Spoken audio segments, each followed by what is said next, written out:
கந்தனே உன்னோடு இருக்க நிந்தனை இனி உனக்கில்லை. நெடுங்காலமாக கஷ்டப்பட்டு கொண்டு இருக்கிறோமே, நெடுங்காலமாக எதிர்பார்த்து கொண்டு இருக்கிறோமே, நெடுங்காலமாக நம்மோடு இருந்தவர்கள் இன்று நம்மோடு இல்லையே என்று யோசிக்காதே. அதிகமான ஆழ்ந்த சிந்தனை அதிக மன உளைச்சலையும் துன்பத்தையும் தரும். எம்பெருமான் முருகனே உன்னோடு இருக்க இனி என்ன நடந்தாலும் கவலை கொள்ளாதே. அமைதியாக இரு, பொறுமையாக இரு. நீ முருகப்பிள்ளை என்று தெரியாமல் உன்னை தொடர்ந்து சீண்டுவோரை கண்டுகொள்ளாதே. சாபம் தரும் நேர்மையற்ற பொருளுக்காகவும் ஆபத்தை தரும் பேராசை கொண்டு அலையும் கொடூர குணம் கொண்ட எவரையும் நினைத்து கவலைப்படாதே. அவரவர் செயலுக்கான பலனை கந்தன் கொடுத்தே சூர சம்ஹாரம் செய்த சுப்பிரமணியன் எம்பெருமான் முருகன் உன்னை சுற்றி இருந்த உனக்கு எதிரான அனைத்து வினைகளையும் நிரந்தரமாக அகற்றியே விட்டான். நீ விழுவதை பார்த்து சிரிக்கலாம் என காத்திருந்தவர்களுக்கு அருமையான பாடத்தை ஆறுமுகன் புகட்டியே விட்டான். உன் கடினமான காலங்களில் கந்தன் உன்னோடு இருப்பது பிறருக்கு தெரியாது. எம்பெருமான் முருகனின் அருள் உன்னை விட்டு என்றும் பிரியாது. கந்தனின் பாதம் சகல பாவங்களையும் நீக்கும். கந்தனின் கருணை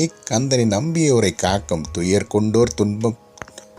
கொண்டோரின் துன்பம் நீக்கும். 8 திக்கும் எம்பெருமான் முருகனின் திருநாமமொழி. கந்தனின் நிரந்தர கருணையும் அருளும் வேண்டும். யாவரும் கருணையே உருவாக இருக்கும். கந்தனுக்கு உண்மையாக தீய வார்த்தை சொல்லாது, தீமை செய்யாது, நம்பியோரை காயப்படுத்தாமல், நிராகரிக்காமல், துரோகம் செய்யாமல், ஏமாற்றாமல், விழுந்தோரை தூக்கி எடுத்து காயப்பட்ட உள்ளங்களுக்கு நாம் சொல்லும் வார்த்தைகள் மருந்தாக இருக்குமே. ஆனால் கந்தன் கருணையும் நீ கந்தனின் கருணையும் எல்லா அருளும் பெற்ற முருகப்பிள்ளை எம்பெருமான் ஆறுமுகன் அருமை பிள்ளை. யாவரும் அறிந்தோ அறியாமலோ செய்த கோப சாப பாவத்தை கந்தன் மன்னித்து அருள் பாலிக்க வேண்டும் என எதிர்பார்க்கும் நாமும் பிறரை மன்னித்தால் கந்தனும் நம் தீய வினைகளை மன்னிப்பான். மன நிம்மதியை தந்து நாம் வேண்டிய எல்லாவற்றையும் நமக்கு அருளுவான். உனக்கு தொடர்ந்து தீமை தரும் யாரையும் குறித்து நீ கவலைப்படாதே. கந்தனே உன்னோடு இருக்க இனி எந்த தீமையும் உன்னை தொடராதே. கந்தனே உன்னோடு இருப்பதால் உன் சிந்தனை முழுவதும் சீராகும். நீ செல்லும் பாதையெல்லாம் கந்தனின் அருளால் ஒளியாகும். முருகா